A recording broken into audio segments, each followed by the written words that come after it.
Softball Super Regionals presented by Capital One. It's a fabulous Friday with lots of softball on the way. We start our coverage here from the OU Softball Complex. The top-seeded Oklahoma Sooners welcoming in the 16-seed Wildcats of Northwestern in our first Super Regional of the day. And about 30 minutes away from where we stand is where both teams are hoping to get to in OKC.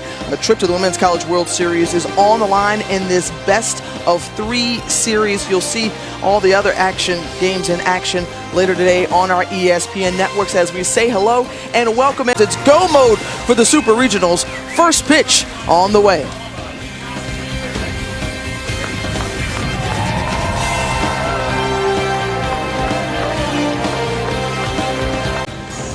Pitching the tent yesterday outside of Marina Hines Field, and this is the final product. The tailgate is on, and most fans are inside as this is a sellout crowd at the OU Softball Complex. Sold out in about 5 minutes for this Super Regionals between Northwestern and Oklahoma. In the circle, they've got a stud in G. Juarez. Yeah, the transfer from Arizona State has made her claim as the ace in the circle for Oklahoma this season. She's such a powerful lefty. She's got good movement, good speed.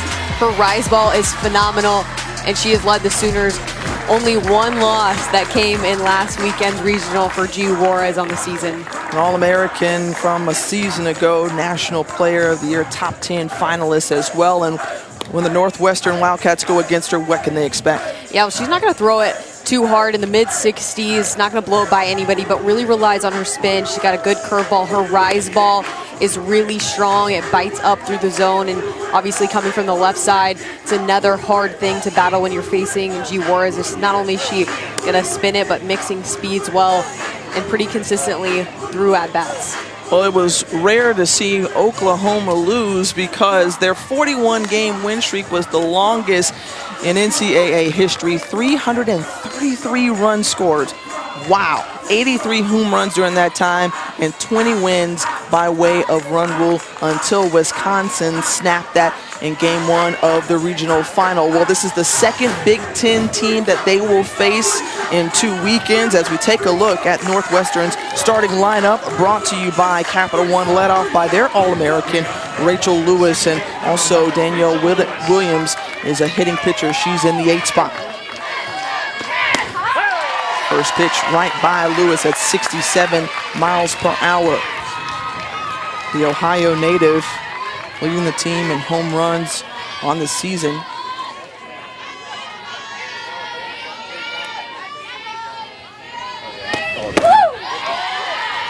He's been solid all year long, especially during Big Ten play. Northwestern coming in at 47-11.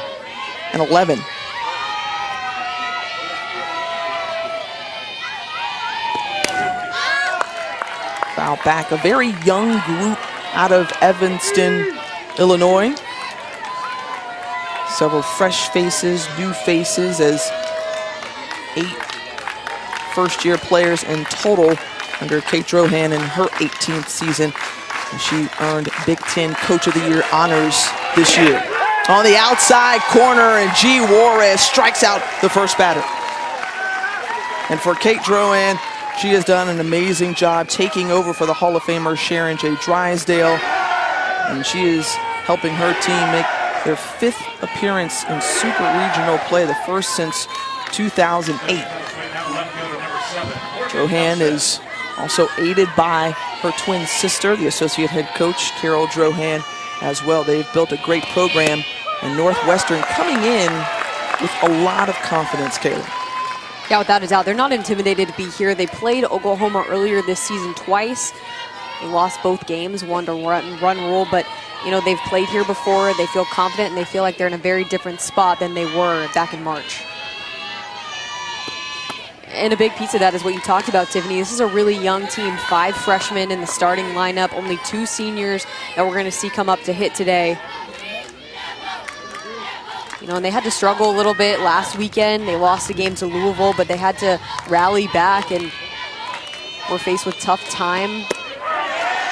With rain delays, they had to play, didn't finish one game until midnight on Saturday, had to come back early on Sunday because of weather.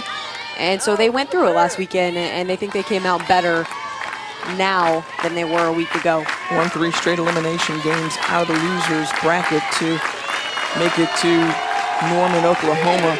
And 1-2 count, now 2-2 to Morgan Nelson. Well, Nelson, one of the grannies, if you will, in the lineup among this senior class out of Scottsdale, Arizona.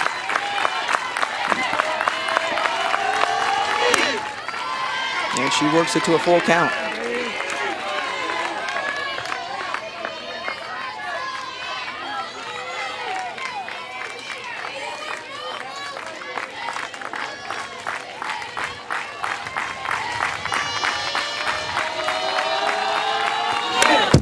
Pulls that one foul. Well, the other coach in the dugout is Oklahoma's Patty Gasso, who has won 4 national titles since being in Norman, 25th season as head coach, and another Big 12 Coach of the Year honor racked up. They're hopeful to get back to OKC. And a one-out walk to Nelson.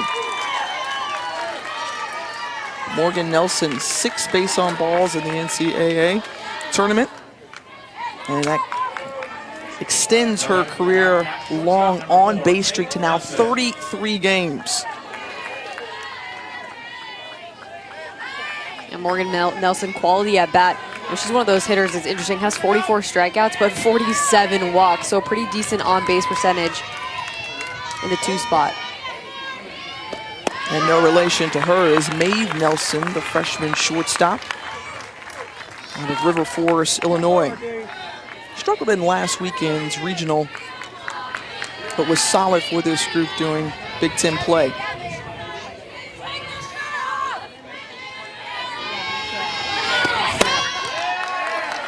And the Wildcats came up just short of winning the Big Ten crown. That was handed over to Michigan, and then, of course, inclement weather canceled their tournament, so the Wolverines, the Big Ten champs.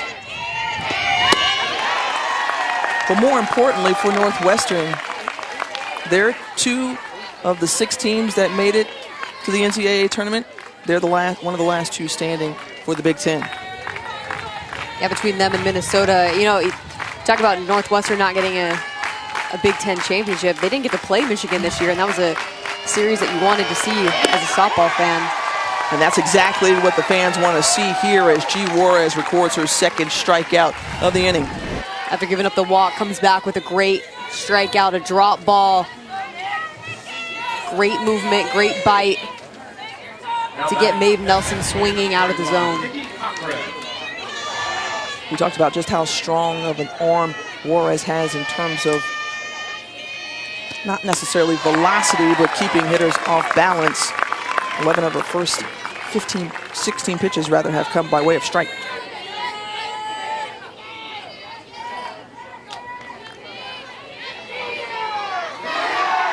Nikki Cochran, one of the 5 freshmen in this heralded class, starting for the Wildcats. And puts it on the ground and gets it through for the 2-out single. So a couple of runners aboard for the Wildcats. Northwestern making some things happen, although they strike out twice. Early in the count, goes after this drop ball in the outside corner. She kind of hooks it. She's in the front of the box. She knows that G. Juarez isn't necessarily going to blow it by her, so she's making sure she's going to try and get that ball before it gets too much break and gets just enough to get it out of the infield. A steady dose of freshmen, as we mentioned, in this lineup. The 3rd one Juarez is facing in a row. This time it's Jordan Rudd, the RBI leader for the Wildcats.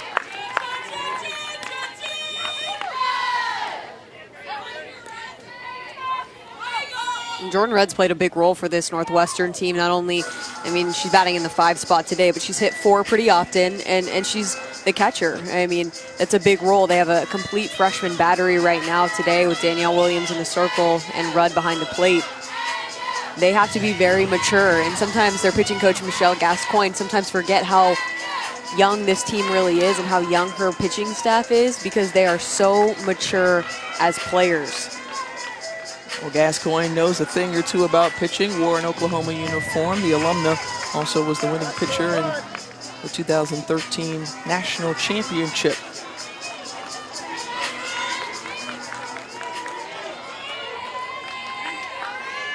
And she's in one side of the dugout, and a former teammate in the other, and Kaylani Ricketts.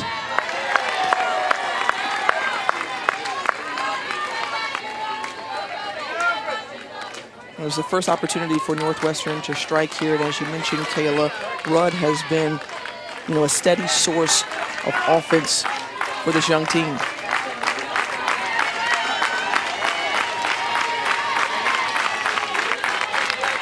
The 0-2 from Juarez. And Rudd stays alive. I think this is what we're going to see from Northwestern as this game goes on, is G. Juarez, like you mentioned, she's really hitting the strike zone well. So early in the count, this Northwestern team's going to have to be aggressive. If they see something in their wheelhouse, they got to attack it.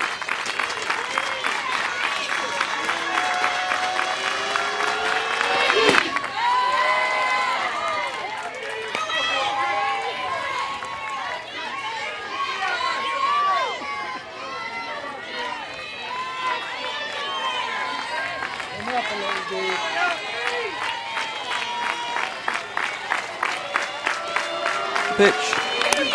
And fouled off once more by Rudd, pulling it foul. And we saw this lineup that features about 4 lefties helped to carry the Wildcats last weekend. They're hoping that the batters from the right side of the plate can help carry the load this time around. Struck out looking. G. Juarez, 3 strikeouts in the inning, 2 runners left on base, 1 hit given up, but no runs as Oklahoma's ace looking sharp early. G. Juarez coming out with command and control. She gets 2 strikeouts looking and 1 swinging to end the inning.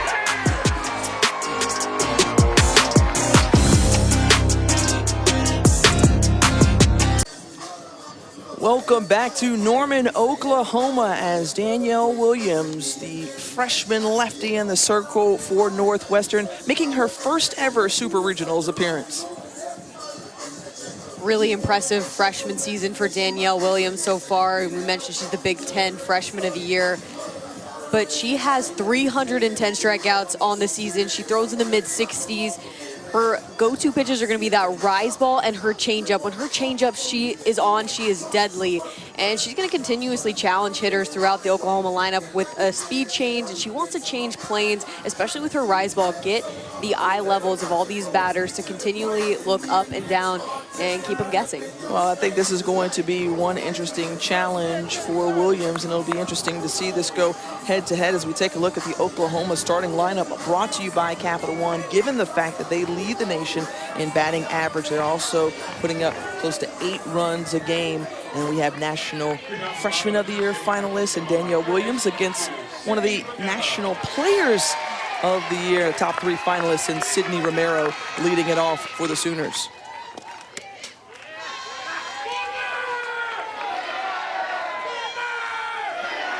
Big 12 Player of the Year as Oklahoma swept the table in all conference honors this season.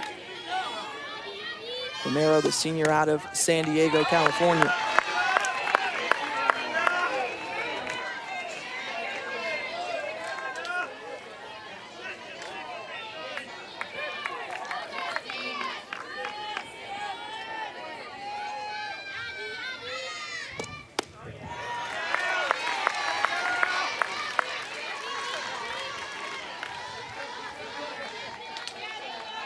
Romero, the All-American, put herself together a nice regional with 6 for 13 with a home run and a couple RBI.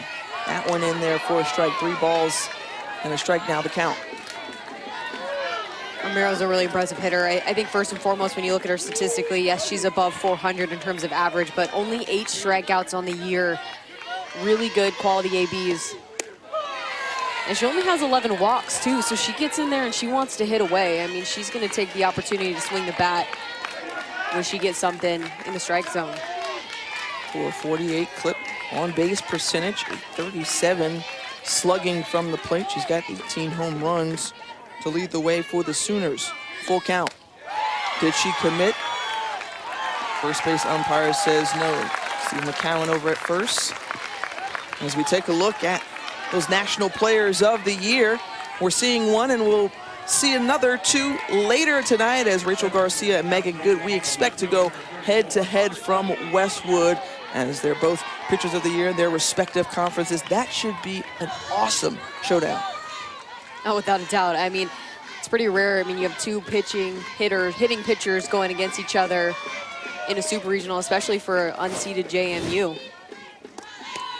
And the performance from Megan Good to get them there was so key and so important. And she's a huge reason why they're getting an opportunity to play the Bruins. They will be in action tonight at 9 o'clock over on ESPNU. Volley of View now. Up to bat. They're keeping close watch of Romero over at first base as View hitting .377 on the year. And you just go up and down this Sooners lineup. You see so many different players, 7 of their 9 hitting .300 or above. This one, opposite field, flied out to left, and Romero trots back to first. And that's going to be the challenge for Williams today, is you just don't get a break at all when you face the Sooners. Like you said, most of their hitters are going to be above 300, but you look more at it too. Every single player on their lineup has 4 home runs or more, so there's always constantly a home run threat, 1 through 9. They don't strike out very often. They're just a tough team. Yeah, Kaylee Clifton is one of those players that makes the Sooners just so tough. About 30 minutes south. She grew up in Wayne, Oklahoma. Clifton, 415 on the season. An All-American, has been just a stalwart for this program.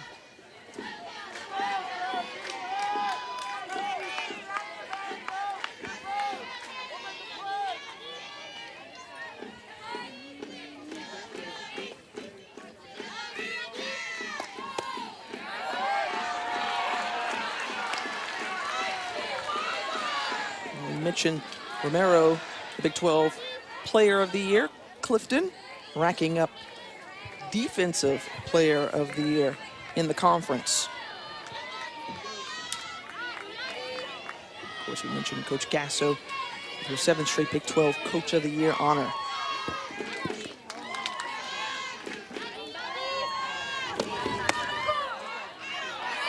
That one in there for a strike, gets away from Rudd, and heads up base running by Sydney Romero to now move in scoring position with 1 out. This is a really great read by Romero. Notices behind the plate that Rudd on the transfer just loses the ball. As soon as she sees that, no hesitation, and gets her way down into scoring position at second.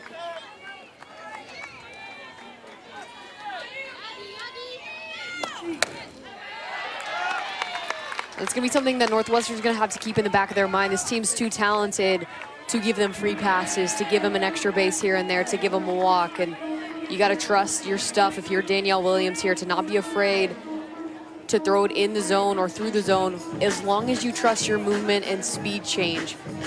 And that's what she's done so far this season. She's looked so confident, so strong. She's going to have to carry that throughout the weekend. And what do you think she was able to perhaps pick up after watching Wisconsin down Oklahoma last weekend at home? Well, I think that, you know, Oklahoma faced a really good pitcher from Wisconsin that challenged them. And I think what we heard from Patty Gasso was that, you know, OU was a little bit tentative. So I think that, you know, early in this game, you have to pound the strike zone, make them prove that they can hit you and hit your movement and hit your off speed before you get nervous to try and throw it too far outside of the zone. And that's easier said than done, because again, you're going against one of the best hitting teams, you know, ever. Not only this season in college softball. And a walk to Clifton. And so you don't want to give the Sooners any free passes or extra opportunities just because they are so dangerous at the plate. And a young lady who showed that exactly why last year was Jocelyn Allo, the National Freshman of the Year from 2018, had 30 home runs on the season. The Ryan native followed up with all Big 12 first team selections this year.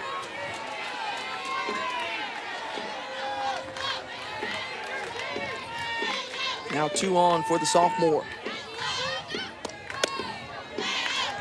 Now looking at, once again, facing this Oklahoma lineup, another big key that you have to remember as a pitcher is that, you know, statistically, the chances are that they're gonna hit a home run or two. I mean, they're averaging like 1.8 home runs a game, so they're gonna hit a couple. However, there's a huge difference between solo shots and multiple run home runs.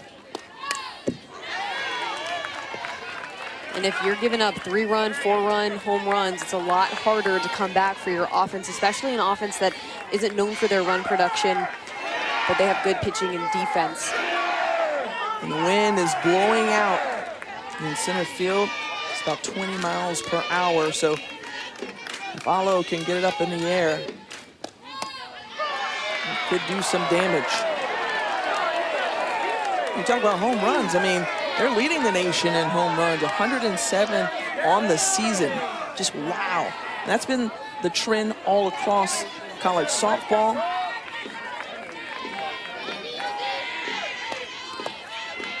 That one in the dirt. And so after getting ahead in this count, even at 2-all, to Allo.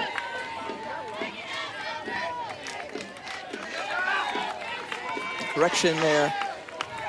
103 home runs on the season, excuse me.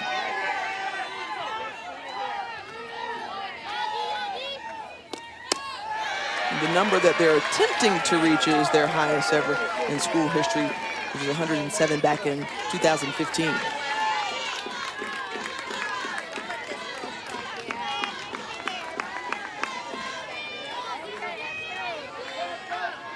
Third batter now for Danielle Williams with a 3-ball count.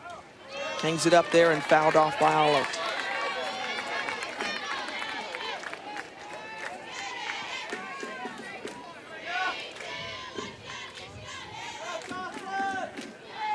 This Oklahoma team, 13 super regional appearances, 10th straight for the Sooners.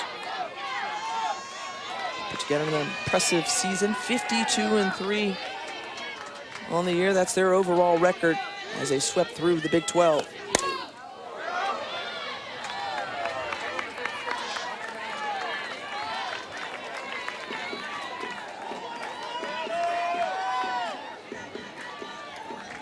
If you're Danielle Williams, what are you looking to throw here? It's a full count. You don't want to load the bases if you can help it.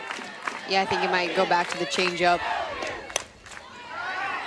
And I think challenging Allo on the inside corner is not a bad idea because of her break as a lefty coming across the plate. You just have to be really careful that you don't leave that thing over the heart. You got to really jam her in the hands, keep it on the very inside corner of the plate, and hope it breaks in further than that.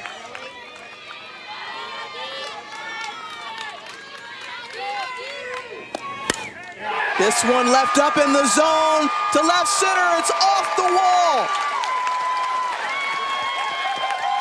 And Clifton held up at third base. Romero plates the first run of the game, and Jocelyn Allo coming through with a ribby.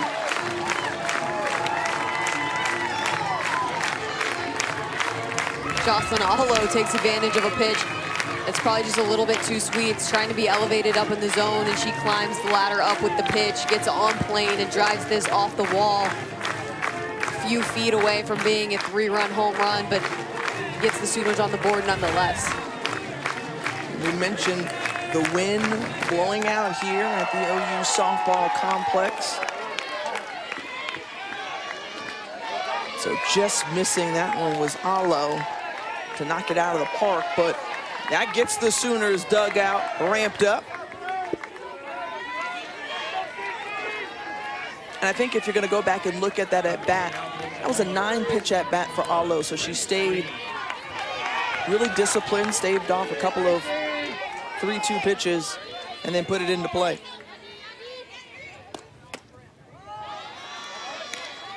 And this far, we really haven't seen Danielle Williams get control of the outside half of the strike zone to righties.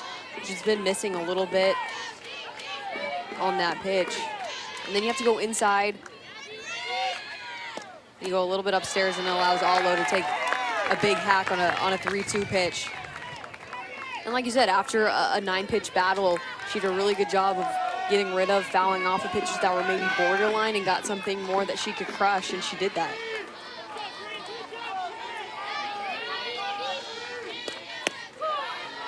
Grace Green, one of those impactful players for Patty Gasso in her first season in a Sooners uniform.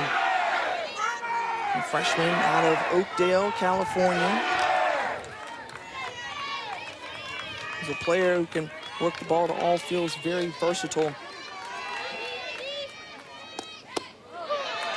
Sees that pitch come on the inside corner, called for strike 2.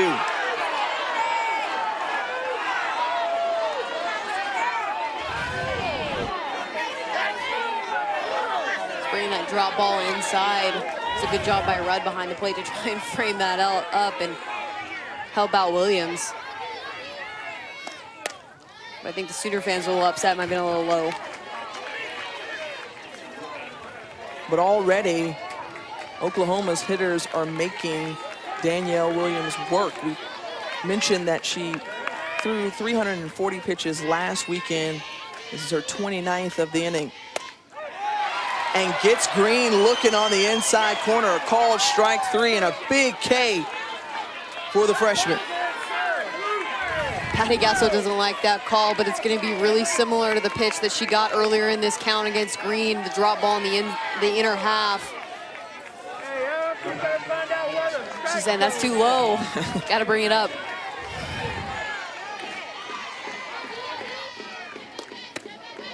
That inside on the hands of Shay Knighton. Knighton, the All-American, 2-time All-American, who has come up in so many clutch moments. One of those cornerstone pieces for this group.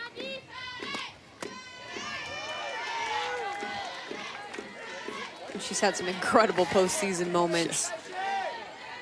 Trying to make it back to OKC to finish out her career. Maybe get some more of those before she leaves.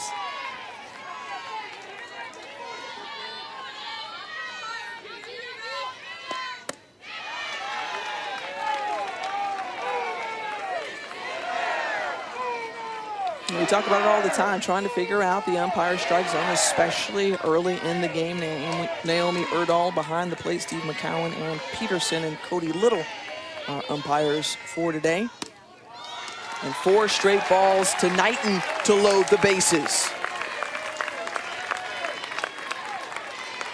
3 walks for Danielle Williams already in this inning. You know, coming in, she only had 39 on the entire season, 222 innings pitched coming into today. You can see right there, 19 balls she's thrown, only 14 strikes. Really hard time getting ahead of these batters. And I think she needs to take note of what was being called. That low drop ball was being called pretty effectively. Try and hammer that pitch early in the count. It might not be her best pitch that she's got, but it's what's working today for the strike zone. And already we see some activity in the Northwestern bullpen. Kenna Wilkie, the sophomore righty, warming up just in case.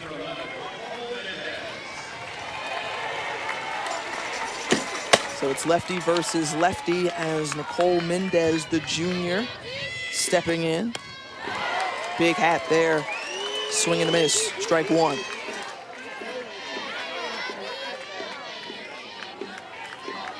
Mendez hitting 300 in the postseason, had a home run last weekend.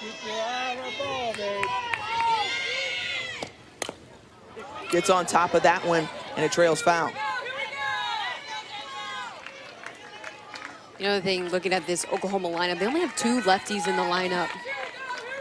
So really that lefty-lefty matchup isn't going to happen very often for Danielle Williams, which is probably where she has her biggest advantage. trying to get her curve to move away and then fool some lefties with the rise ball and the changeup to go along with that pitch.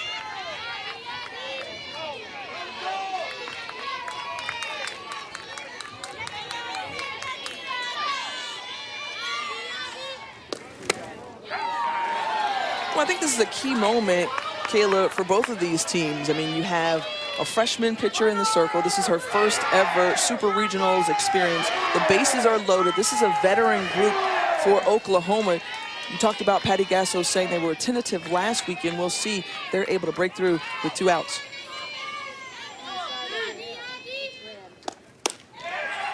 Rung up on the outside part of the plate. Danielle Williams, the freshman stud, coming through for the Wildcats. Danielle Williams gets another strikeout looking, gets that ball to run away to barely clip the outside corner. Well, Danielle Williams, who's due up 3rd in this inning, getting out of a huge jam. And how much of a confidence booster is this for you if you're just a young freshman? Well, I think it's huge. First and foremost, I think if you asked her, she would say that that was by no means anywhere close to her best inning or her best control. And so to get out of that bases loaded jam on a strikeout looking to get the call on the outside corner that was a little bit wide maybe is huge moving forward. Well, in this Southpaw showdown, we'll see how G. Juarez comes back out and maybe trying to go to the same spots that Williams hit. Yeah, in all honesty, both of these lefties actually throw similar stuff. I think what we've seen from G. Juarez early in this game, though, is she has hammered the zone.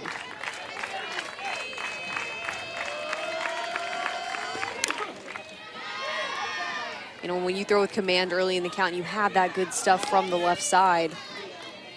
You can really spin it up, really make hitters look silly at the plate with your aggressive speed change, your aggressive movement.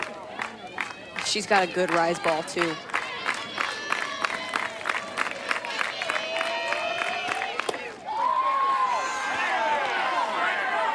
One and 2 to Morgan Newport. Trying to go with a little off-speed drop.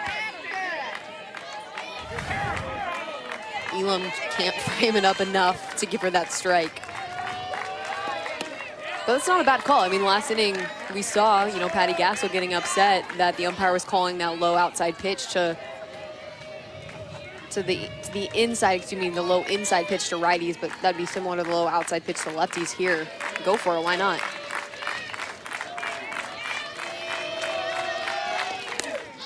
Newport fists this one coming in. Is Grace Lyons from short. That's 1 down. Well, you mentioned, Kayla, that these two teams met back in March. It was OU's second home tournament.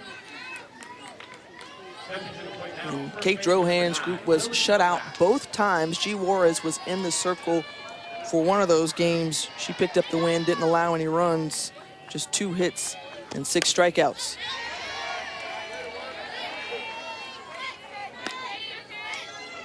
Oklahoma outscored the opponents 15-0 in that 2-game series versus Northwestern. And they had some big offensive numbers, big offensive production, 6 home runs by 6 different players. Williams didn't last long, gave up 6 hits in 1 inning, and they went to the pen.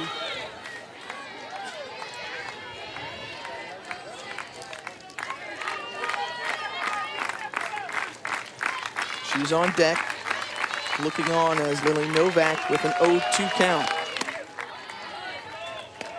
But that was something clear made by Coach Drohan, is that this team has had a growth mindset their entire season, that they understand they're young, they're youthful, they're getting better weekend after weekend. They're stepping up in different ways. And the strikeout, the 4th of the afternoon for G. Juarez. But they're going to have to do some growing, and they're going to have to make some adjustments because G. Juarez is looking good early in this game. It just peppers the outside corner. A little backdoor curve to Lily Novak for a big strikeout. With 2 out, Danielle Williams standing in. Williams sees strike one. A lefty versus lefty matchup. The California native hitting .264 on the season.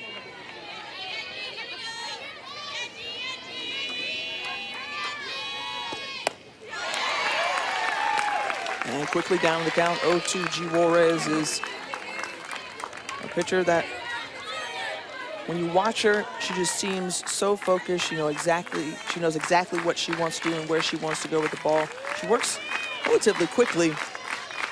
And we'll see what she comes with on the 0-2. This one just popped out of play over the Sooners dugout. And what an experience for G. Juarez to, transfer schools, to have the opportunity to become the ace at Oklahoma. And she feels comfortable here, and I think that's going to be a big key. She's another year older, another year wiser, and is supported with a really good offensive squad. She made it to the Women's College World Series a season ago, but helped Oklahoma in that transfer from Arizona State to Norman. And another lefty in the circle, another powerful, dominant lefty for Patty Gasso. Showing her domination right there. 1, 2, 3 inning, back-to-back strikeouts for G. Juarez.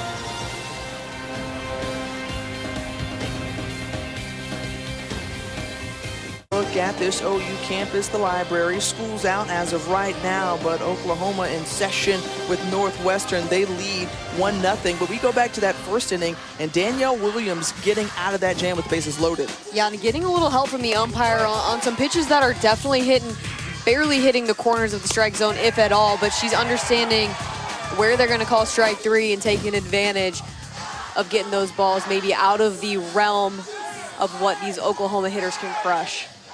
Through 36 pitches in that first inning, struck out a couple of batters, also walked through three, and you mentioned, Kayla, just about her strikeout to base on ball ratio, so very good.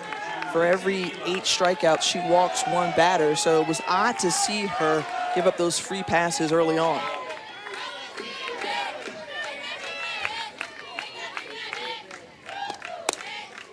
And we talked to Patty Gasso, and she mentioned, too, looking at last weekend's regional, the only complaint that she really had from her team was that they were a little bit too tentative. And it's going to be interesting to balance for these Oklahoma hitters where the strike zone is and where they need to be aggressive. 2 strikeouts looking in the first inning with runners in scoring position. I mean, those are times and opportunities that you want back if you're an offense. And when you look at their offensive numbers from last weekend, of course, 3 pitchers combined for that complete game, or perfect game. They put up 12 against the Retrievers, but outside of that, 4 runs scored against Wisconsin first time around, 1 in that regional final loss, and then they beat the Badgers 2-0 to advance.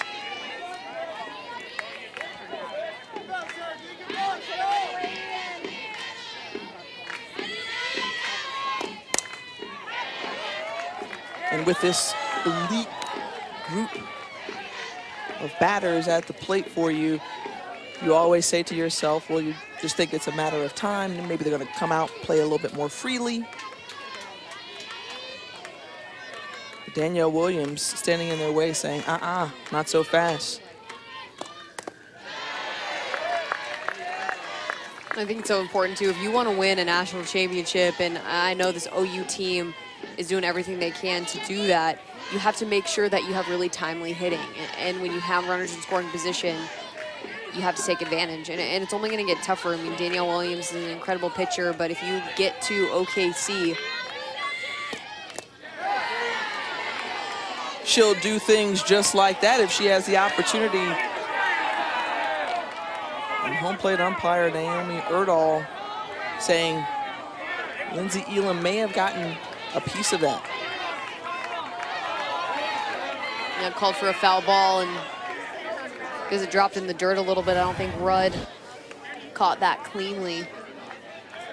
Yeah, it skips and hits the chalk.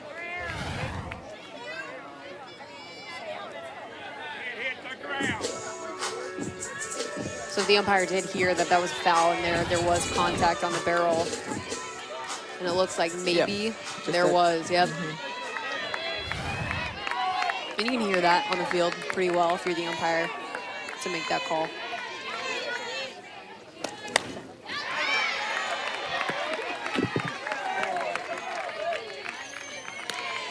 And that was a good location for a changeup with 2 strikes, getting it low in the zone. Elam's lucky she barely got a piece of that one. Full-time starter behind the dish, only played in 16 games last year. Fouled it off for herself. So again, it stays 2-2.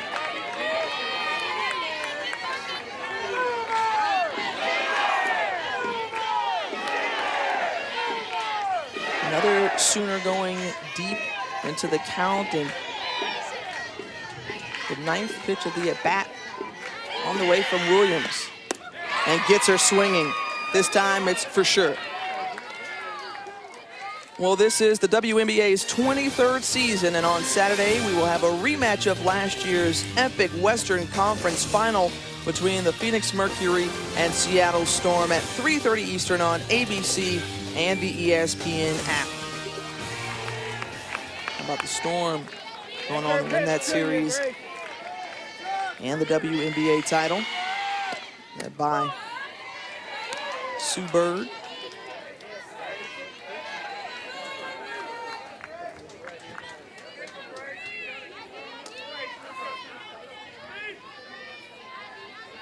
Nine-hole hitter and Grace Lyons at the plate.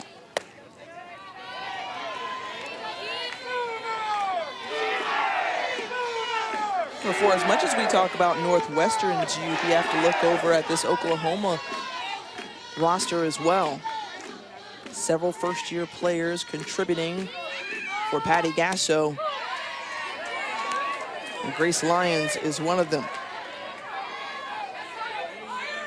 It's cool to hear Patty Gasso talk about Grace Lyons, and first and foremost, she's an athlete, and knew they were going to need her into the season, but how important she was at the shortstop position. Going down swinging once more, so Danielle Williams keeping these batters off balance. 4th strikeout of the game. This is going to be the most important pitch for her moving forward, is the changeup, and that is a perfect location with 2 strikes. It's low, no foul tip on this one as Grace Lyons goes down swinging. That's back-to-back changeup strikeouts for Williams. And now in the back of every Sooners mind that gets up to the plate is that she could throw that changeup with any count. And if she's consistent with it low in the zone, it's a hard pitch to hit. So when you see it, it looks like it's going to be a strike out the hand, and then it just drops off the table.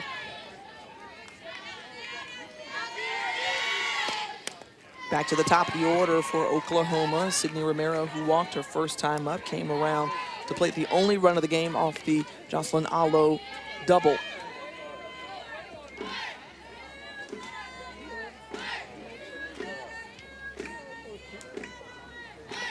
A very muggy Friday from Norman, Oklahoma. We've seen a lot of weather move across the state. About 83 degrees. I wonder what the feels like is on the field. Closer to probably 90.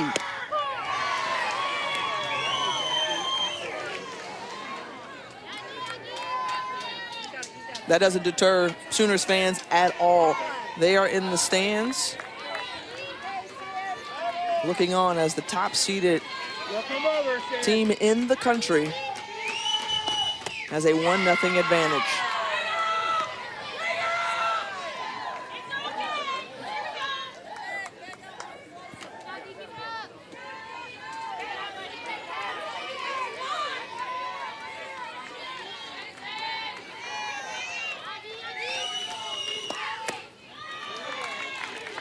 Low, now full count.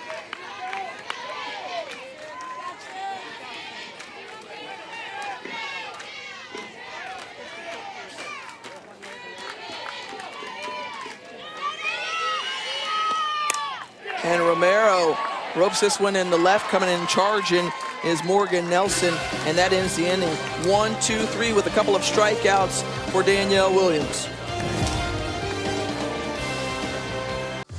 Well, the NCAA Women's Softball Super Regionals presented by Capital One continues as game 2 of this series between Oklahoma and Northwestern, getting underway tomorrow, Saturday at 4 Eastern on ESPN. The winner of this series will play either Texas or Alabama in the Women's College World Series, as their game 2 starts tonight at 9 Eastern on ESPN. And as always, you can catch it on the ESPN app.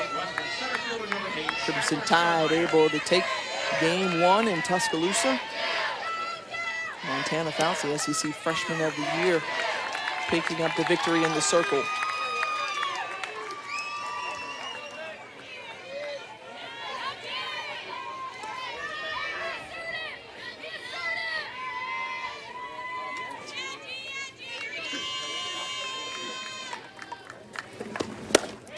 Going 2 now to Skylar Schellmeyer.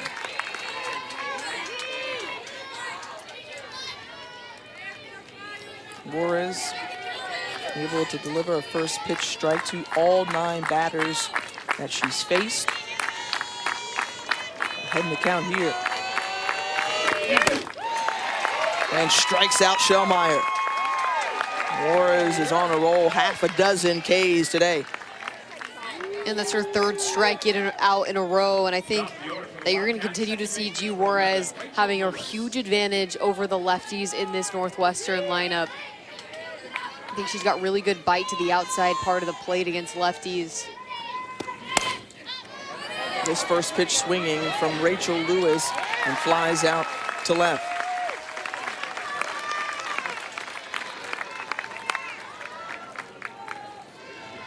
No ground outs so far, 2 flyouts, 6 strikeouts.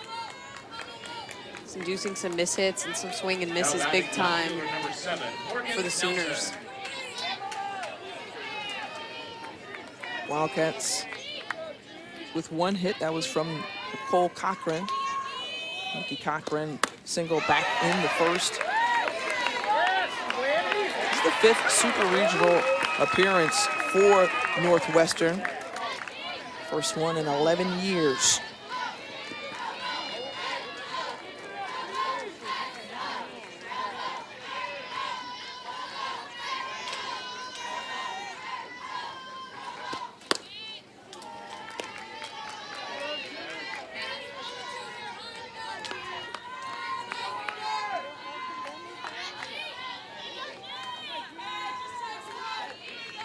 You're just tuning in, Caleb Rowe, Tiffany Green with you from Norman, Oklahoma. Top-seeded Sooners with a 1-0 advantage over Northwestern, the 16 seed.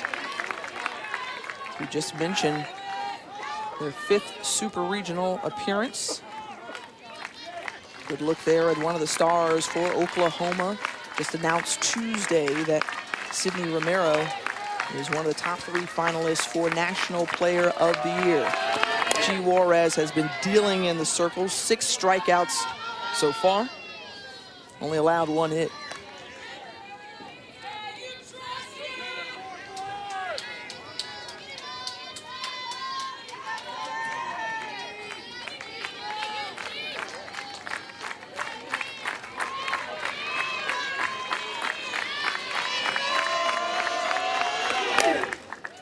And again, Nelson pulling this one foul. Reach base with a walk in the first. And we had a chance to talk with Kate Drohan, and she said it even after that regional game. She said it felt like we experienced an entire season over that one weekend in Evanston. And ringing her up again, G. Juarez has just been on point. G. Juarez using that good spin from the left side to freeze up a lot of these Northwestern hitters. OU still had 1-0.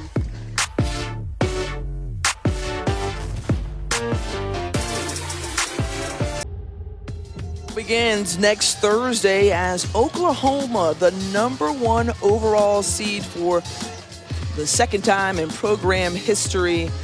They won it all back in 2013, the last time that happened, and then they repeated in 2016 and 2017, and I think 2017 will go down as one of the most epic battles that we've seen in the Champ Series. Florida State seeking to repeat, but they've got to work their way out of the loser, well, rather, they've got to come from behind, if you will, and win 2 big games at home against Oklahoma State after suffering the loss last night. It sounds a little familiar to what they did last year after dropping the first game of their Super to LSU, and then they dropped the first game of the World Series. I mean, they've had to claw their way through the losers bracket en route to a national championship last season. Wouldn't be surprised if they do it again today. 6 straight elimination game wins for the Seminoles. That ties an NCAA record. And Lonnie Alameda's group is not phased at all, with their backs against the wall. Like you said, Kayla, that's just old hat for them after what we saw last year.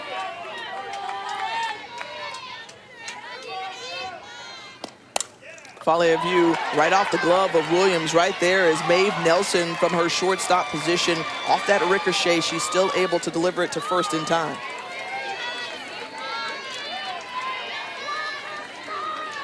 It's a big out for the Wildcats, as this is just a ball in the outside corner that Volley of view reaches for, but off the ricochet, Maeve Nelson makes a good throw on the run, sidearm, to get rid of it quickly and get the big out. Smooth. And we'll see some great defenses in action later today with Florida and Tennessee, but we've got the best fielding team in the country in Oklahoma. 17th ranked in fielding percentage is Northwestern, and that was a quick example of why they've been able to hold up Danielle Williams and help her to amass 31 wins on the season. Yeah, without a doubt. This is a good defense for Northwestern. I was about to say the same. Hey, Northwestern's not so bad. We got the #1 and the #17 team defenses in the entire country playing here. Maeve Nelson at shortstop, Mac Dunlap at third base, who's basically in there for a defensive specialist position. Doesn't hit, but holds down the hot corner for Northwestern.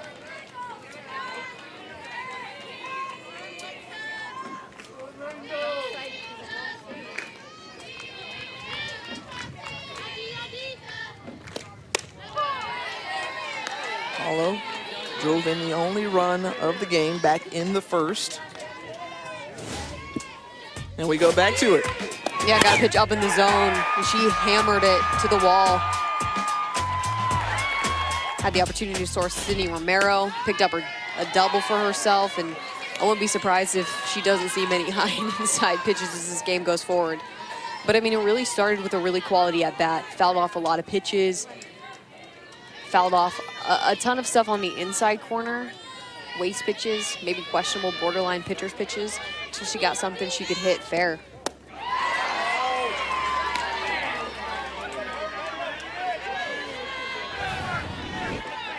Once again, this changeup right at the knees, right before it crosses home plate, and then completely drops off the table.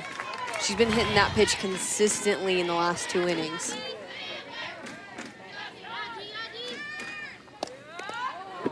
And this one, Nix Allo, so she'll take first base with 2 outs.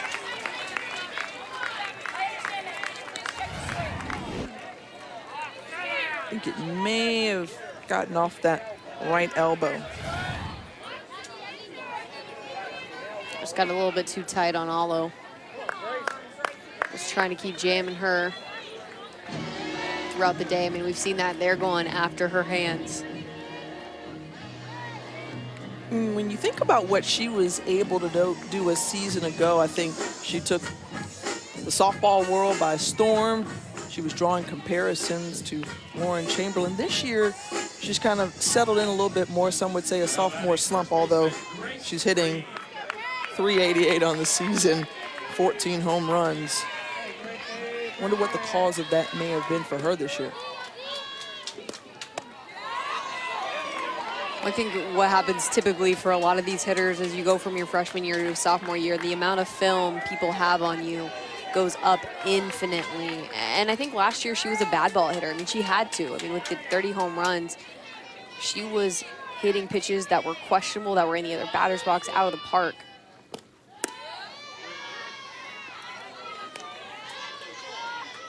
And as you get older, you have to make sure that you're really taking advantage of your opportunities. She's got 26 walks on the season. Maybe being a little bit more disciplined in her at-bats, making sure it's really in her zone. Or, you know, hey, maybe it's just that she's tougher. Pitchers are pitching her tougher this season. I mean, there's a lot of things you can attribute. I mean, mentally going through the idea of like, hey, this is my sophomore year. I got to be better than my freshman year, which is really hard when you put up the numbers that she did. I mean, you already kind of put yourself in a hole when you're trying to compete against yourself from last year. Yeah.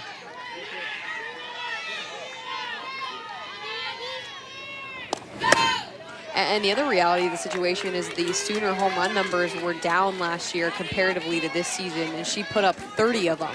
So they only hit 85 last season, and she had a good chunk of that. Now there's getting more production from the entire lineup for the Sooner team this season with 103 home runs on the year. Green out in front of that one. Struck out looking in her first at bat. Something we've seen both of these southpaw pitchers be able to do. Catching batters looking.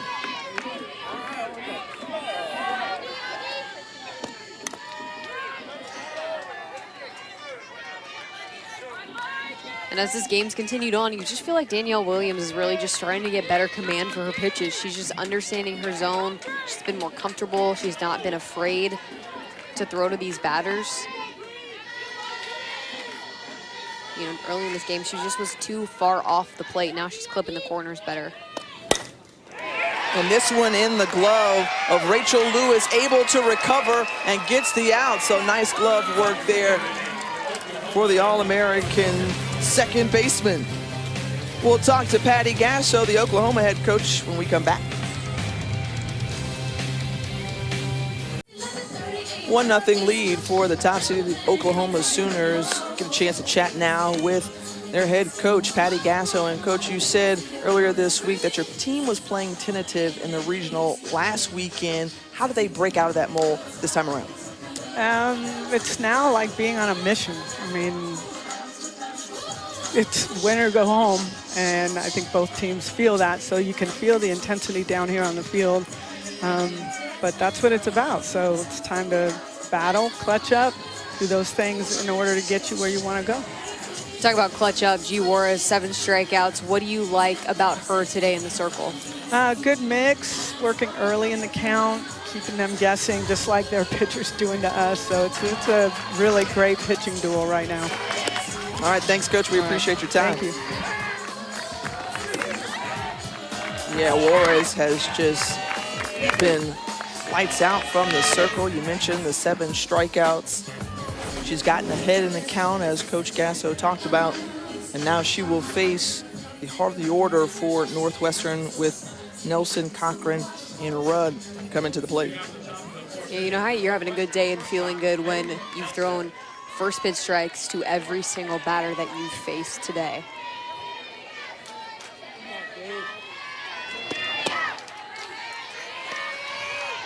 And I think both of these pitchers are doing a really good job of mixing pitches enough to not really give confidence to the hitters going up with a plan. I think, you know, as a hitter, you go up, you cut the plate in half, or you pick a speed pitch or a type of pitch to try and hammer. You know, but thus far, both of these pitchers have thrown the off speed early in the count, also late in the count. They've done a good job of going up and down with the rise, maybe a little bit of a, you know, a down pitch drop from them every once in a while. And it's challenging for these hitters to pick something to sit on.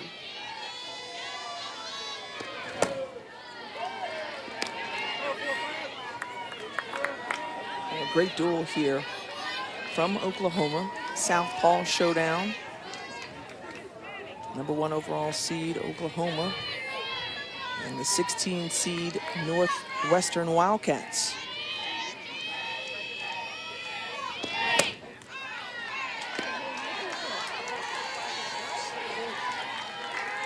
had 7 strikeouts for Juarez. Maeve Nelson was one of those strikeout victims.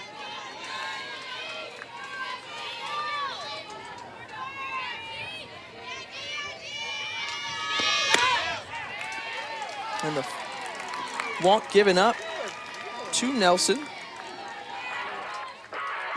Sports Center, 6 p.m. Eastern after PTI with Sage and Kevin. They will look at how Kawhi and the Raptors can beat Giannis and the Bucks one more time, plus breaking down the Warriors dynasty and a review of the week that was in the NFL. Sports Center after PTI on ESPN and the ESPN app.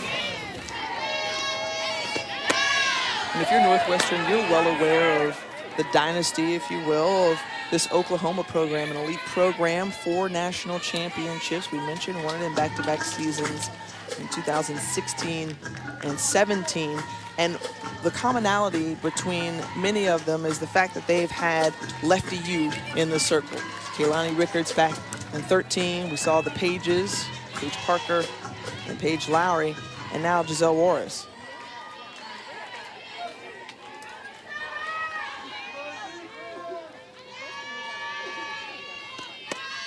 Yeah, there's just something about this Oklahoma team and some powerful lefty pitchers, and I mean that's what's been their, you know, token player on the field that's mattered most to them in terms of getting a national championship. It's been really impressive to see that dynasty build through the years. And everybody, all good college coaches are always out scouting for a fantastic lefty pitcher. The Sooners just happened to get quite a few great ones to lead them to some national championships, 3 since 2013. Just the 3rd program in NCAA history to have more than 2 national titles. And Juarez with the pitch to Cochran, and she flies out to center.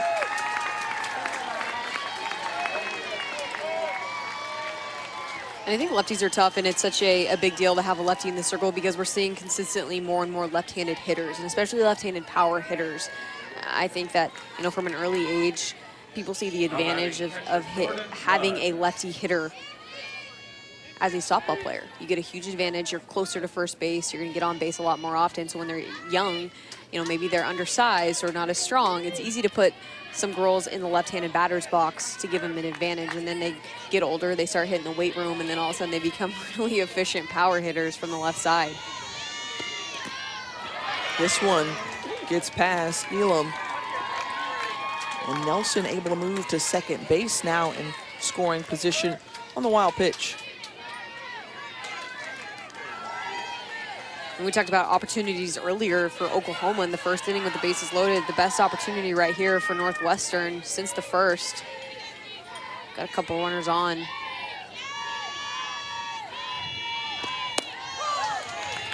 And you have one of your best hitters up, if not your best hitter this season, Jordan Rudd. Mariah Lopez warming up. Another great arm for the Sooners, just in case she's needed. But we've also seen her split time with Juarez as a 3-person pitching staff. As that one takes a nasty hop, but still able to get there in time is Kaylee Clifton, and now 2 retired. The Big 12 Defensive Player of the Year handled that one just nicely off the glove of Green. Yeah, that curveball kind of jams up Rudd and peppers it over to Green and just bounces off her chest, but into the perfect spot. Because maybe if that ball gets by Clifton at second base or pops into the outfield, that might be a run for Northwestern to tie this thing up.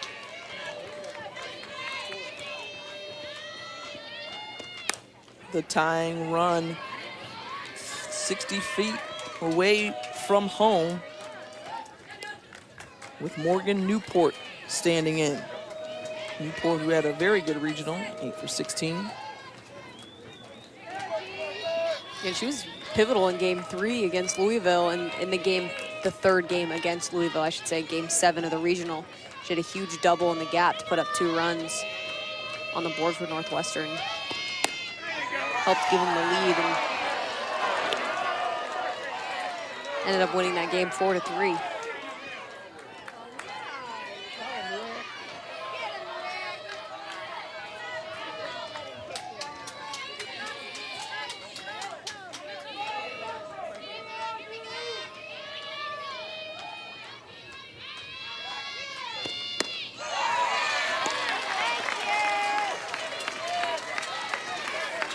1-2 now.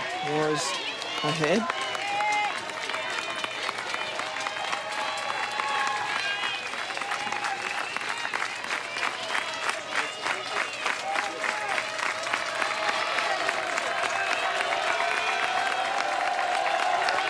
Got another strikeout. Giselle Juarez has been rolling 8th K of the day for G.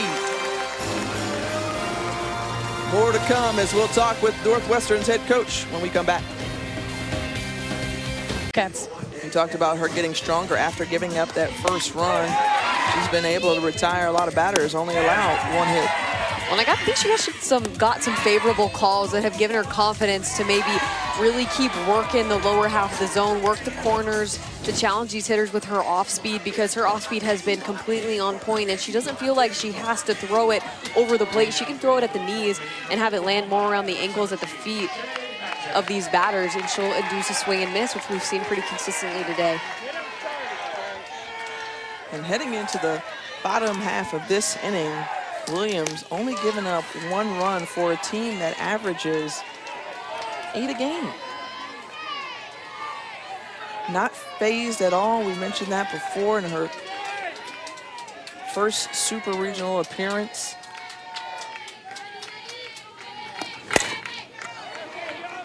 And the grounder over to second. And Lewis not able to handle it. Bobbled it a couple of times. And the error will go against the second baseman. Lewis gets handcuffed a little bit on this ground ball that kind of hops up on her a little bit, maybe aggressively at the last second. She just can't handle it on the transfer. An uncharacteristic error.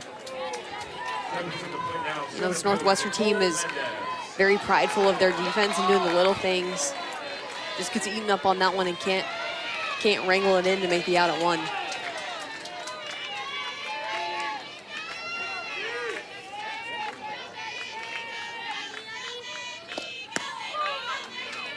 And Williams gets a strike in to Nicole Mendez.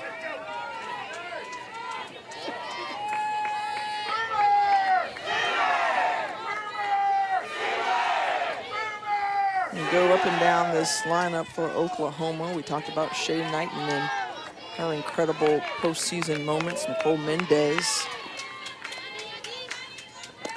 was able to get a home run off of Florida in that Women's College World Series Champ Series game against the Gators back in 2017.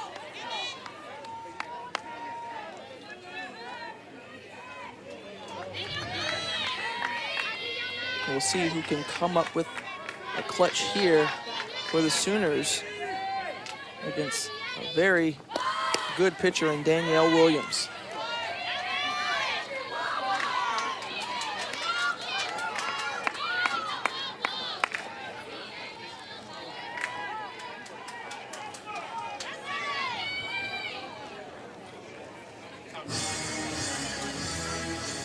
Well, we talked about this duel back and forth. The All-American G. Juarez has held down the fort for Oklahoma, but as we have said all game long, so is Danielle Williams. I mean, she's one of those fresh faces that we've seen burst onto the scene this year. Yeah, she's been really impressive, without a doubt. I mean, she's talented. She has really good composure, and I really appreciate how well, after giving up, you know, a little bit too much in the first inning, got to bases loaded, how she's just not let it phase her moving forward. You see she's throwing with a little bit more trust in her stuff, throwing a lot more strikes. And she's just so impressive. I mean, up for Freshman of the Year, going up against Montana Fouts and then Natalie Den Hartog.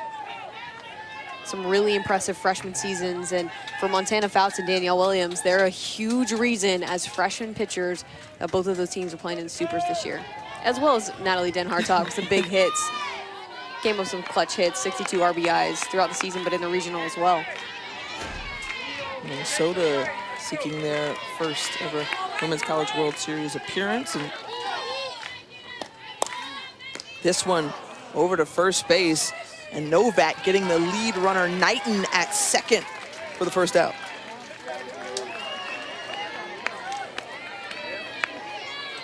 This is a nice job for Northwestern after that Nicole Mendez couldn't get the bunt down. They get her to ground out to the first baseman and get the lead runner. And that's a big deal. It's a big out. I mean, this Oklahoma team does a really good job with runners in scoring position, have a high batting average with runners in scoring position. And if you can keep somebody off a second, it just makes it that much harder for them to produce runs. And into right field to the warning track is Newport, and tagging up is Mendez. So now she moves into scoring position with 2 down. And interestingly enough, Oklahoma, a right-handed heavy lineup, has actually hit lefties much better this season. You see the 381 average for the Sooners batters. Williams thus far holding them at bay, only allowed 1 hit so far. I think the biggest key is that changeup has been really strong today, and a huge piece of why the Sooners only have 1 hit on the day.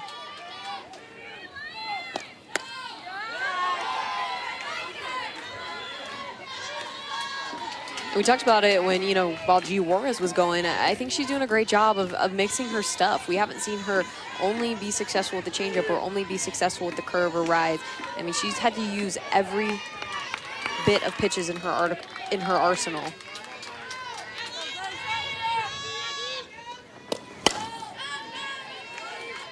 She's mixing different quadrants, and I think her pitching coach is Michelle Gascoigne, who played here, who knows how hard it is to pitch to these Sooner hitters. Has some firsthand experience. I'm sure she threw plenty against a really tough Sooner offense when she was playing here in inter-squad scrimmages and all that stuff, so maybe a little bit of an idea of what to throw to them.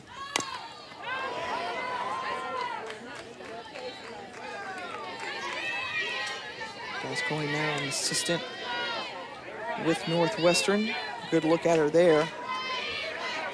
2013 alumna of Oklahoma in her 4th season. And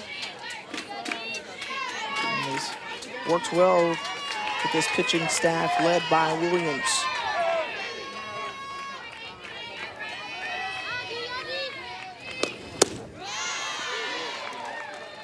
Patty Gasso said yesterday just about the homecoming for Gascoigne is a pleasure to see, more players, young women getting into coaching, and it was something that was inevitable for Gascoigne.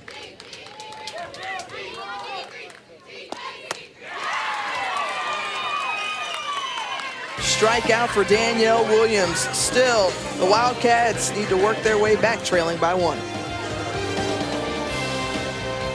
Patty Gasso's crew leading by 1. And before the game, they decided to have a little fun in pregame as Gasso lining up. I don't know if she is, you call it Baker Mayfield or Kyler Murray, whichever one. Both Heisman Trophy winners, both playing in the NFL. Now let's see what Gasso's arm looks like as she's gotten some great protection. Look, Shay Knighton is there, hoarding her off the pump fake. And oh, do you count that as an INT? I don't know if she celebrated. I mean, maybe she's trying to hit Kaylee Clifton. Who knows? Taylor Bro, Tiffany Green here with you from the OU softball complex. Northwestern making their 5th super regional appearance. They're trying to get to Oklahoma City in this best-of-3 series. They can take down the #1 overall seed, Oklahoma. Wildcats hadn't been back to USA Hall of Fame Stadium since 2007. Meanwhile, Oklahoma, they've been regulars there. Trying to get there for the 8th time in the last 9 years.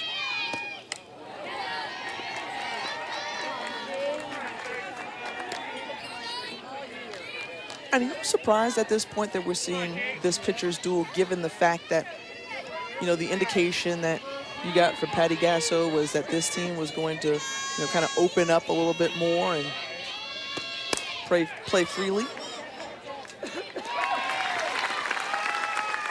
Well, I think looking at the way that Sooners played last weekend, I thought that they maybe would come out with a little bit more fire, a little bit more oomph early in this game. But I think the first innings are really good. identifier of how they're doing so far is they had an opportunity to honestly put this game away early because G. Juarez doesn't give up very many runs. So with the bases loaded, if you come through and you score 2, 3, 4, you can pretty much put this one in the books. But I think that they've allowed for this Northwestern team to stay confident, for Danielle Williams to work through situations and get better as this game goes on. And credit to the freshmen for stepping up in a really tough environment against the best hitting team in the entire country and giving them a run for their money here at home. And Williams in the box now, struck out swinging her first time up. And we've seen this quite a bit. I mean, it's nothing new to softball, but over time, really good hitting pitchers. And so when you think about the progression of Williams in the circle, you also have to think about what she may be able to do at the plate over her next 3 seasons. And goes down on strikes again, rather swinging. So G. Juarez now closing in on double-digit strikeouts. Yeah, runs this ball, curveball away from Williams.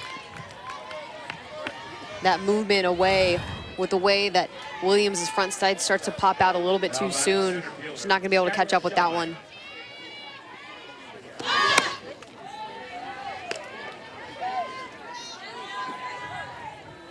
And that's a hard pitch as a lefty to hit a ball running away from you, because a lot of your momentum as a left-handed hitter, whether you're sitting in there and hitting or if you're a slapper, is so much runs away towards first base.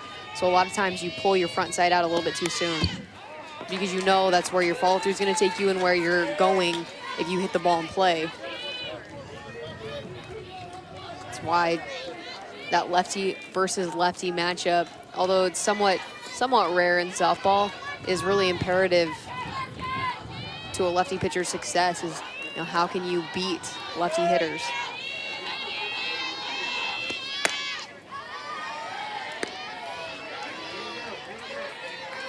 So far, the Wildcats haven't been able to get many hits off of Juarez. Just one given up in the game, and you heard their coach, Kate Drohan, saying they're pressing a little bit, just need a base hit. And Juarez thought that was the 3rd strike. Instead, she trots back into the circle, says, wait a minute, I gotta do this one more time.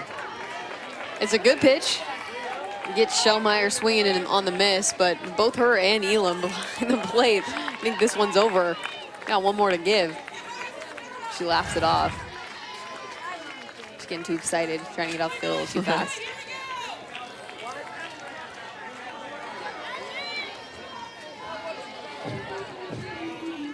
Not sure what the conversation is for Kate Drohan, but she bends the ear of the home plate umpire before heading back to 3rd base box. 2 balls, 2 strikes, and 2 outs. Pitch to Shellmeyer. And this time, she goes down swinging, but the ball bounces out, so she's got life again. Yeah, a little foul ball here with 2 strikes. Was trying to battle. You can see Shellmeyer is going to shorten up on her swing a little bit. Going to choke up on her bat. Just to try and stay a little bit quicker, because she's getting beat on velocity a little bit here against Juarez.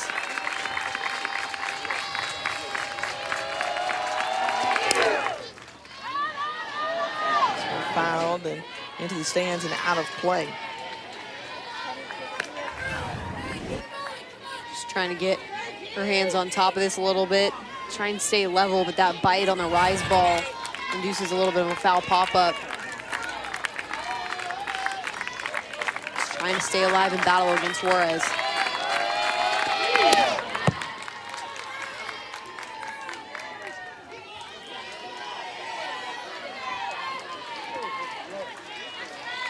Juarez nearing 80 pitches.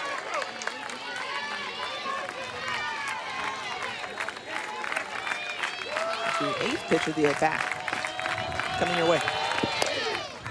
Chopper on the ground, over to Clifton, and 1-2-3 inning for Juarez. Sooners holding tight to their 1-0 lead here in the Super Regional.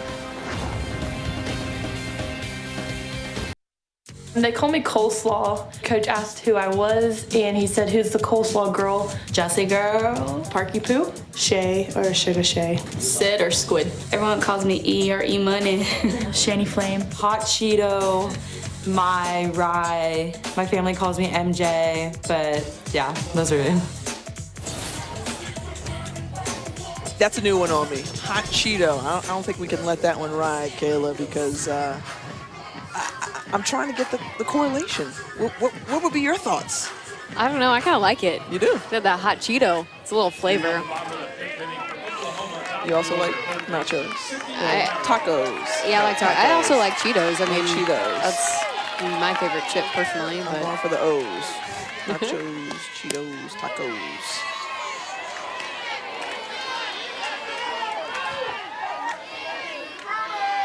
And what about G Juarez? How about G Money, G Baby? She's been money though so far today. she's been absolute money today. I mean, she's doing her job as a pitcher. I mean, she's kept this Northwestern team to only one hit, and it was really a soft ground ball through the 3-4 hole. I mean, she's owned it other than that. And she's done that a lot this season. I mean, they've had 26 shutouts this year as a pitching staff. Doing a great job of pounding the zone. All she needs is her offense to come through. 25 wins on the season. In the Big 12 Pitcher of the Years, the Sooners have gone on to dominate in the Big 12, 8 straight conference titles. There's another star on this group in Sydney Romero. Yeah, Sydney Romero is just one of the most talented players in the entire country, and it's no surprise that she's a finalist for top 3 National Players of the Year.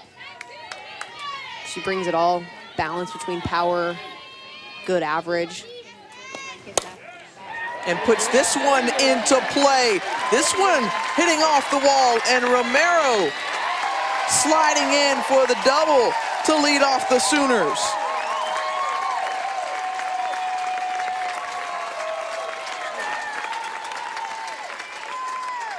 I mean, Sydney Romero makes a great adjustment.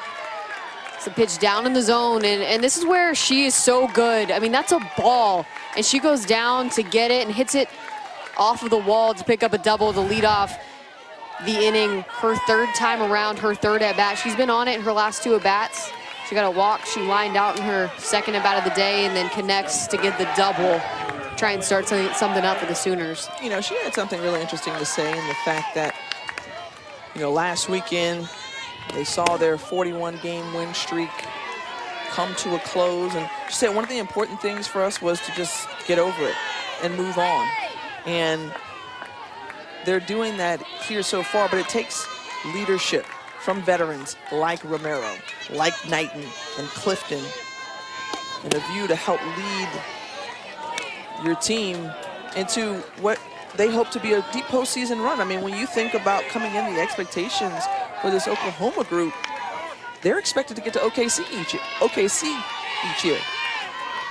Yeah, and I think even last year they made the run to OKC, got kicked out early with 2 losses. And a view into deep left center, tracking it down is Shellmeyer. Well, don't miss a minute of the action from the NCAA Softball Super Regionals. We'll take you to the best live action on the Bases Loaded channel on the ESPN app. You can see every game and every big moment on the road to the Women's College World Series only on our ESPN networks. But back to your point, Kayla, just about those expectations. Yeah, I mean, and I think that they, after winning 2 national championships, you go and you lose 2 right away in Oklahoma City. As hard as that is, that's a disappointing year for Sooner fans. I mean, you have this expectation that you've built a dynasty that's going to compete for a national championship, and it's so hard once you get to the World Series. So it's no knock on the Sooners for their performance last year. I mean, they lost out to Washington, who ended up being the runner-up. But I mean, this is what Patty Gasso has built, is that mentality where it's OKC or bust for this team. She has done a great job in her 25 seasons. Her name is synonymous with success around college softball. NFCA Hall of Fame inductee in 2012. One of the winningest all-time coaches. Yeah, and something really important for her was, after losing in the regional, how did they respond? They actually thought it was a good thing that they kind of broke up the, over 40-game win streak just to see how their team would react after getting beat. And especially in an elimination-style tournament where you have to compete, you have to play, you have to rebound quickly and go win another game that same exact day. And that could happen here in the Super Regional. It could happen down the road in OKC. But it takes a lot of guts and a lot of grittiness to take one on the chin and lose, especially after coming in as the 1 seed and bounce back. And a big piece of that victory, and she talked about it, was G. Juarez coming up in the circle really strong because the offense still only scored 2 runs in that Game 7 in the Norman Regional. And being able to gut it out was all the more important after being in an uncomfortable and relatively unfamiliar position for the Sooners all season. Clifton delivering this one into the gap. It's going to score, Sydney Romero. And the Sooners up 2-0. And that's a huge run for the Sooners, and that starts with Sydney Romero setting the tone, getting on base, willing herself to get a base hit, and then Kaylee Clifton, who gets something a little bit low in the zone too. This team is starting to adjust, drives this one out to the left center gap to pick up a big RBI and a huge insurance run. And that feels like, at this point in time, with the way that G. Juarez is pitching, that feels like a gigantic run on the board for Oklahoma. And Williams, who had only given up 1 hit coming into this inning, 2 big doubles off the bat of Romero and Clifton. And look, all 3 of those balls, even the fly out from a view, were in the same area in the outfield. And so was the earlier base hit from Jocelyn Allo. Everybody's peppering that left center gap, so I think that tells me something. Number 1, the pitch that they're looking for, with the exception of Romero, who basically went and got a low drop ball in the outside corner and hooked it into the gap. They're seeing that inside pitch better for righties versus the outside pitch.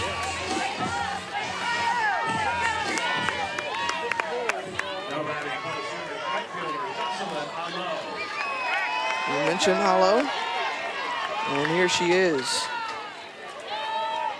Runner aboard, 1 down.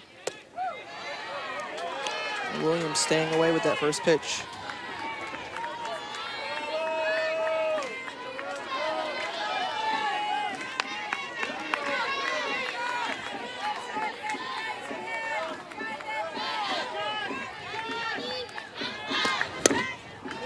Allo just gets on top of that one.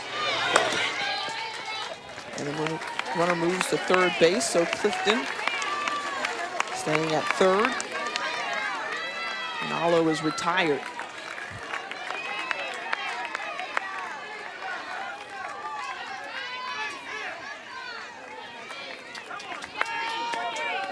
Well, what a job Danielle Williams has done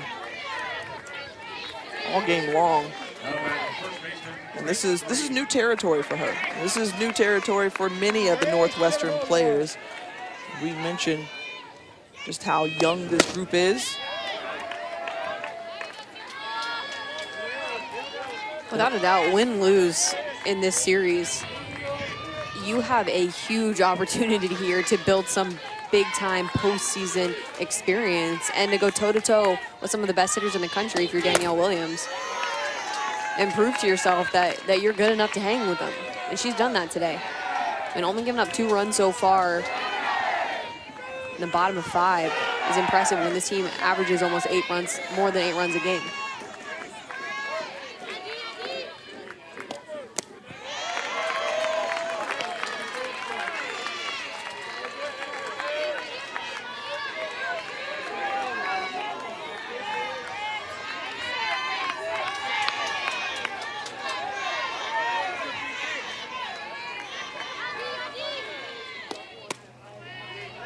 Trying to paint the outside corner, ball 4, 4-pitch walk to Grace Screen.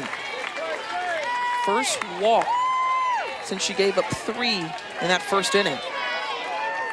And it tells you a lot about Williams and how effective she's been after the first inning. And I think something that was big is that, you know, the Sooner team hasn't seen as many changeups, and they've done a pretty decent job of hitting her harder stuff when they get the opportunity. Now batting, number 17, Shay Knighton.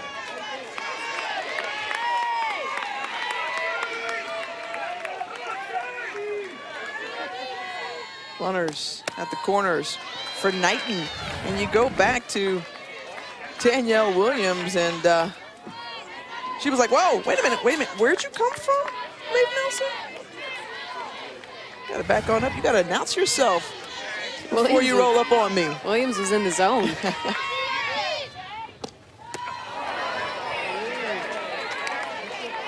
That's also something that's important given the fact that, again, this is a big stage and a big opportunity for Williams, but this team still smiling and just kind of playing loose. Step into it, okay? Step into it.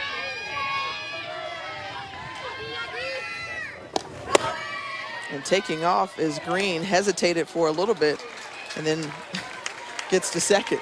Yeah, she's trying to potentially get in a pickle if she needed to, but there's nobody covering in second. The Northwestern team was willing to give that base up to Green, try and save the run at third. And through the legs of the third baseman, Mac Dunlap. And a couple of runs here for Oklahoma. They lead by 3.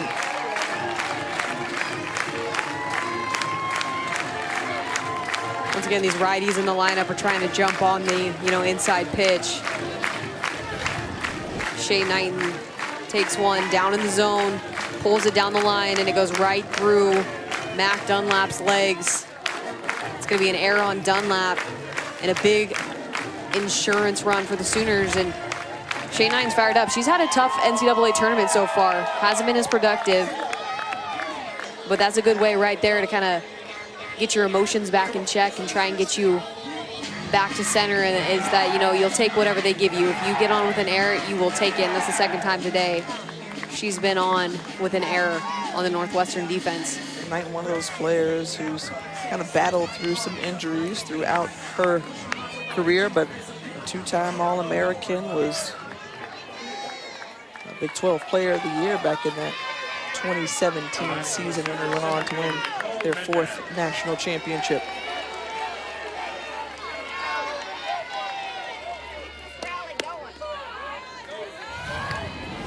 And after that error on Dunlap, still all smiles. Is this just a matter of young and just you don't know what you don't know? Yeah, I think something that they really talk to us about, I think is important, is that the coach allows them to be who they are. That's what they believe. The team wants them to have their own unique personalities and be who they are. And if they smile, if they don't let mistakes get to them, that's the way they need to play. You don't want to force a team into a bubble where they can't be themselves or they can't play the game the way that they've been playing their entire lives, because that's what's gotten them there.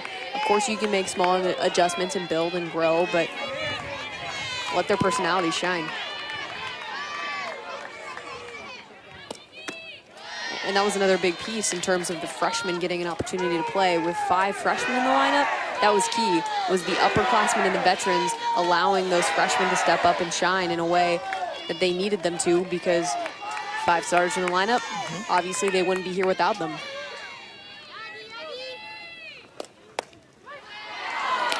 And gets Mendez looking on the inside corner. So a couple of runners left on base, but Oklahoma tacking on some insurance here in the 5th.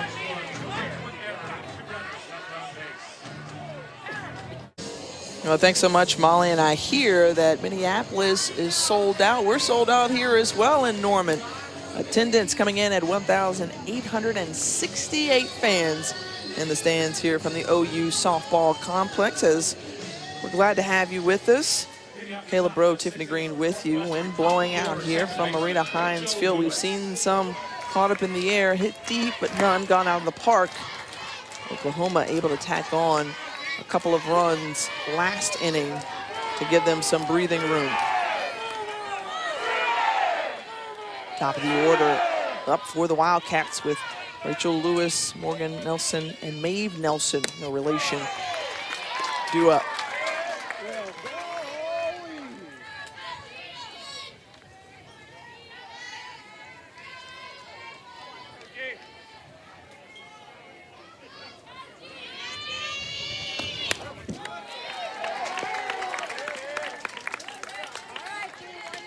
There's so much softball action going on here today, several games.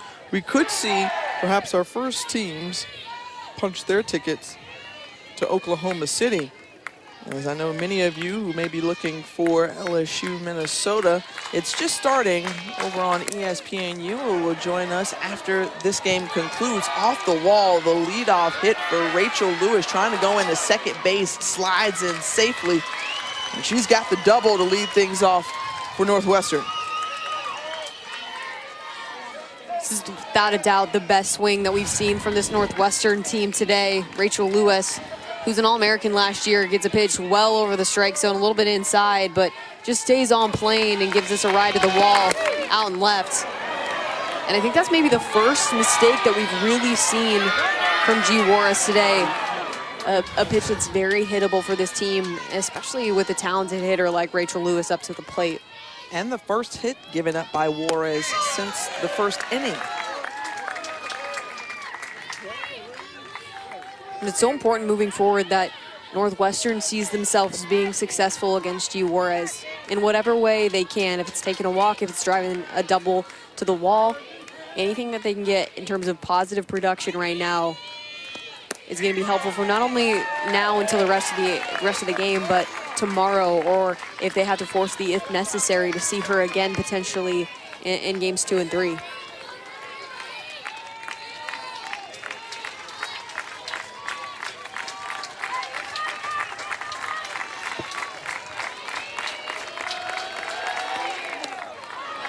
This one in the dirt and getting past Elam, and the wild pitch allows Lewis to now move over to third base. Still no outs for Northwestern, so a good opportunity for them to perhaps answer in this next inning.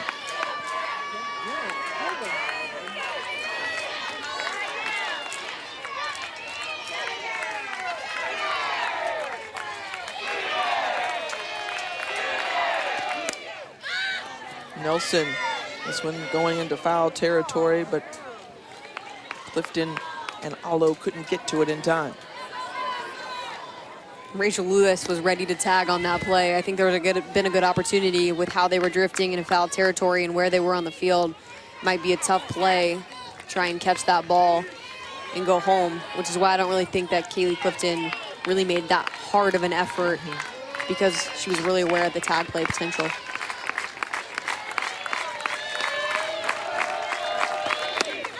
And Juarez gets Nelson. Well, the Women's College World Series returns to Oklahoma City. The action begins Thursday at noon Eastern live on ESPN. For more information on the 2019 Women's College World Series, go to NCAA.com, the official online home for all 90 NCAA championships.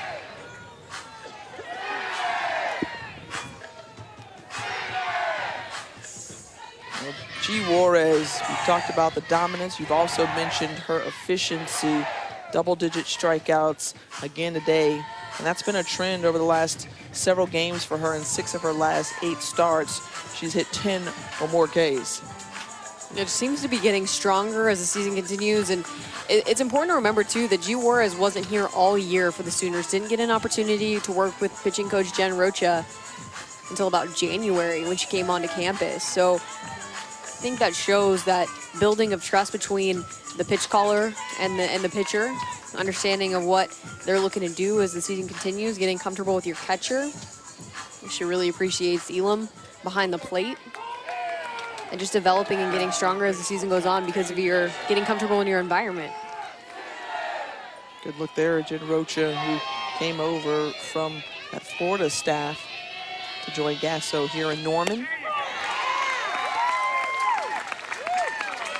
excellent pitching coach. She coached some of the best. In fact, she's on the same staff with Delaney Gorley, who is one of the grad student managers for Oklahoma.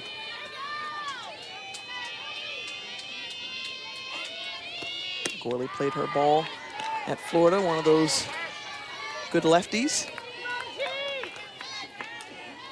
Yeah, Delaney Gorley in there, not to mention Kaylani Ricketts, by the way.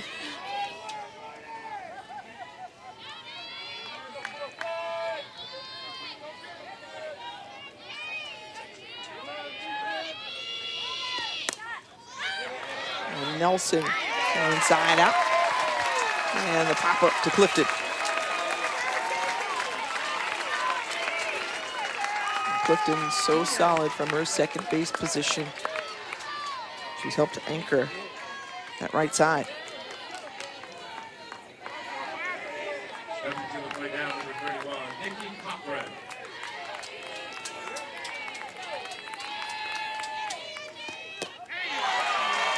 And we'll get a quick check of the studio update. We'll toss it back to Molly. Thanks, Tiffany. We have a programming update starting right now over on ESPNU. We have first pitch of LSU Minnesota, and when this game 1 in Norman goes final, you'll see the Gophers and Tigers move over to ESPN2. Tiffany, Kayla, back to you. All right, thanks so much, Molly. And remember, the Tigers had to win on the road in Supers 2 of the last 3 years. Did it back against the Dukes of James Madison in 2016, and then in 2017 against Florida State.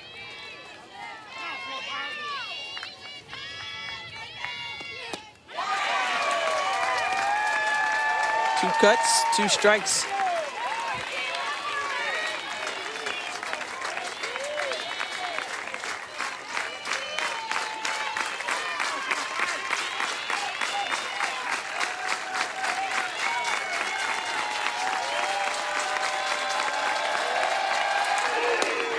Well, the leadoff double was wasted because G. Juarez has been in the zone.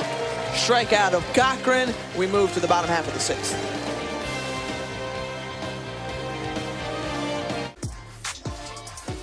So far in this game, we've seen Danielle Williams go 5 innings, but it's really been G. Juarez in the circle for Oklahoma. 6 innings pitched, only 2 walks, 11 strikeouts. She's been dominant, only giving up 2 hits today.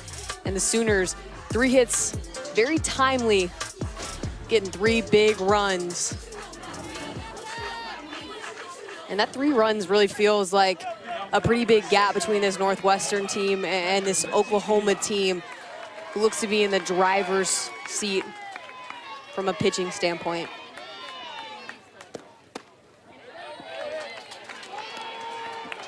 Northwestern's going to take the opportunity to take out Danielle Williams for a new pitcher. Kenna Wilkie, the sophomore, getting an opportunity to battle against this Sooner team.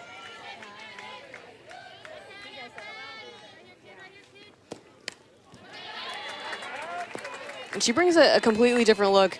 I mean, she's a righty. She throws in the mid-60s. She works up with the rise ball. She'll hit the screwball at the hands of this right-handed offense for Oklahoma, and she'll make speeds well as well. She'll throw everything a little bit at a different pace, bringing an off speed every once in a while.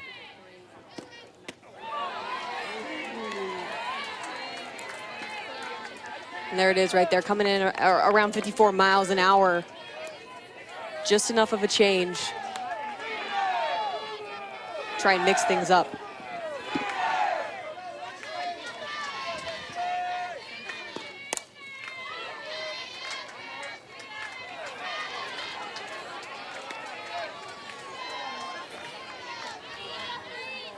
Well, Oklahoma looking to tack on as much insurance as possible, as you don't want Northwestern to gain any momentum going into game 2 tomorrow. And the quick pop out to third base and 1 away. No, you're right, Tiffany, and I think that's the biggest key is if you give the 16 seed Hope, if you're the 1 seed, that's when they're the most dangerous, is if you keep it tight, if they feel like, oh man, we have a chance. That's when upsets happen. But when you put teams away early, when you take advantage of runs opportunities, and you have somebody in the circle like G. Juarez that has just been suffocating for these hitters for Northwestern, it's when you have a better shot in game 2. Just a reminder, game 2 is coming your way tomorrow at 4 Eastern on ESPN. And if necessary, game 3 will be played at 2 p.m. also on ESPN. It's just a full weekend of games. You want to be tuned in, dialed in as much as possible, because if you think about what we saw last weekend with so many tight games and teams being pushed to the brink like Northwestern and like Oklahoma, it's this time of the season where literally anything can happen. Yeah, we saw some incredible softball in the regionals. 8 of the sites went to game 7, forcing the if necessary. It's going to be exciting to see as we move forward in the super regional round, how many of those teams on the road are going to give challenge to the higher seeds. But that's what it's all about. I mean, we've been talking about all season long how much parity there is in this sport and how talented each conference is and how the Big Ten's getting better and stronger. And Northwestern's a great example of that, how the Big 12 is getting better with the emergence of Texas and Oklahoma State in the last few years, and Texas especially this year. And just softball's getting tougher around the entire country. Well, just a reminder that the 7 Innings is the weekly podcast with the ESPN personalities covering the sport, entertaining us all the way to Oklahoma City and beyond. Listen in, because there is some great conversation. Garcia versus Good, that's one of the duels that we can't wait to look forward to. Two-way players for UCLA and James Madison, respectively. Dogs and Cats showdown and Minnesota Madness, as we mentioned already. The Gophers, Golden Gophers in action against LSU. That's over on ESPNU now.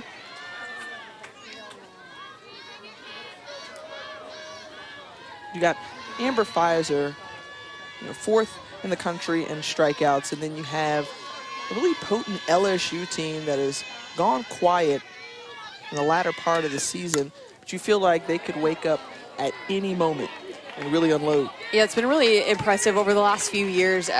You look at an LSU team, and no matter where they're successful, sometimes it's in the circle, sometimes, more often than not, it's in the circle. Sometimes their strength's been in the batter's box, but regardless, Beth Torina has found a way to get her teams, whether they've been a high seed, a low seed, an upset, to get to Oklahoma City. I mean, she prepares her teams well for winning postseason battles, and I think they're going to have a good shot of upsetting Minnesota.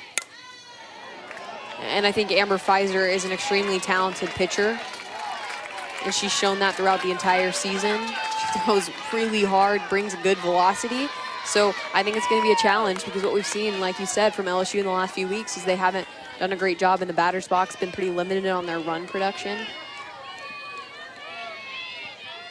But they could bust out and get a victory for sure. And they're looking to get to their first Women's College World Series as Elia Flores, the pinch hitter, flies out to right.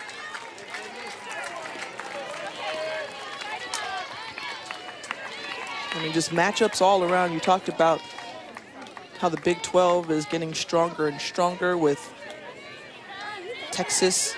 We saw them in action last night, being shut out by Alabama, but they're making things interesting. And then Oklahoma State, Kenny Gajewski's group down in Tallahassee, 1 win away from making it to the Women's College World Series.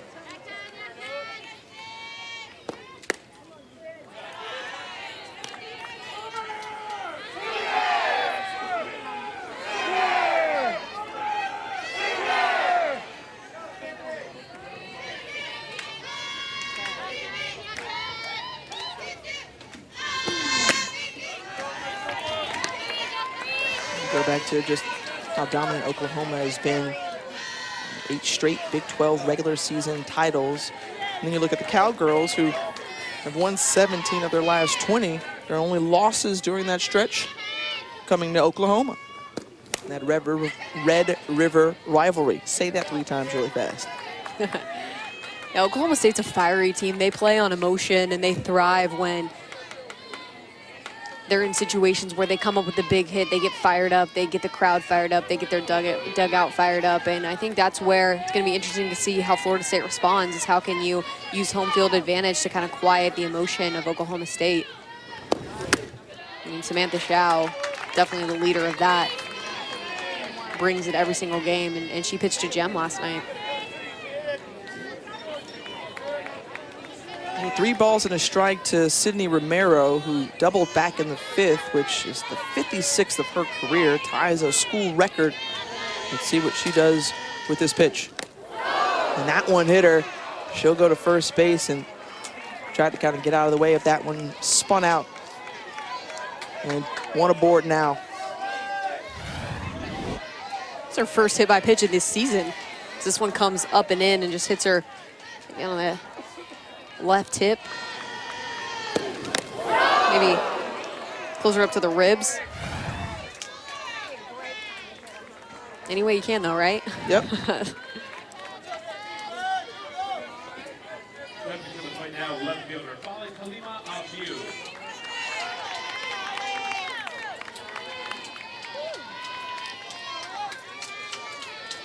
Here's the lefty, Fale Aviu.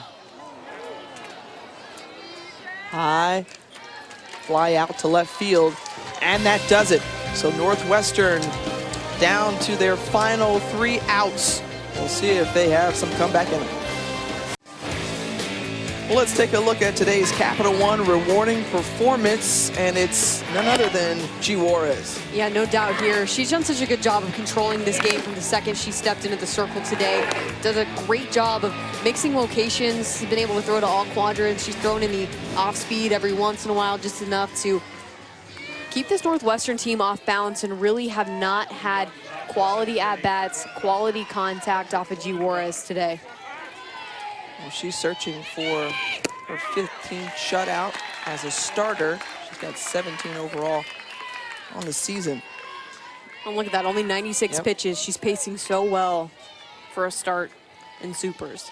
Only twice this season has she gone over the century mark in pitches. The last time was on May 4th against Oklahoma State. Interestingly enough, in that victory, she shut them out 3-0 and had 13 Ks.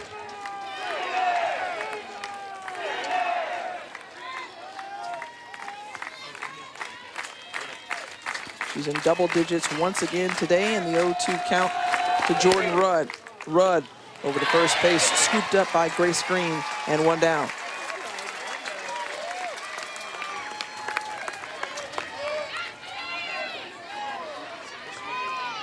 I'm going to talk about it, but Grace Green over first base done such a good job this season. Just a big piece and a big addition to the Sooner defense. And we talked about they're one of the best in the country, but it's really cool because you have a senior at second base in Kaylee Clifton that works with Green. And then you have the freshman, obviously, Grace Lyons at shortstop. And this one is trailing, and coming over to her left was Fale Aviu. And 1 more to go for G. Juarez and the Sooners. Fantastic defense. And you got Fale Aviu, the senior, out in left field making plays too. But you have Sydney Romero at third, the senior, to go partner with the freshman Grace Lyons. It's just good balance, young, old, just keeping that tradition and that success going through the different classes.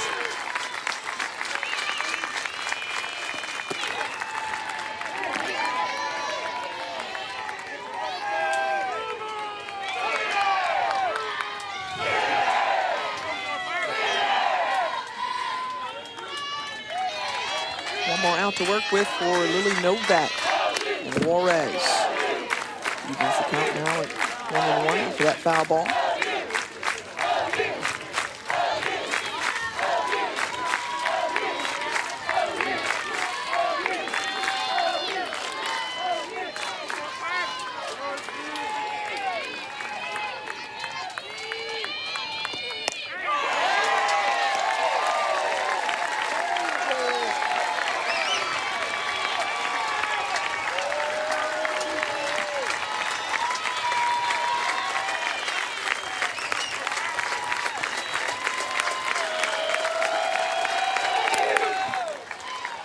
Novak staying alive.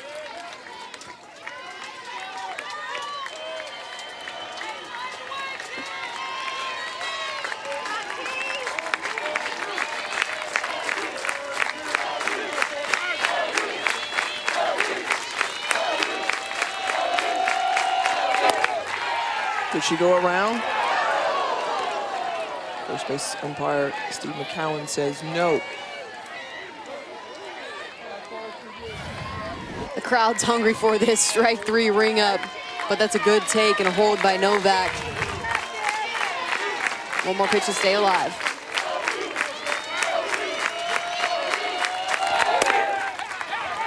Will this one drop? No!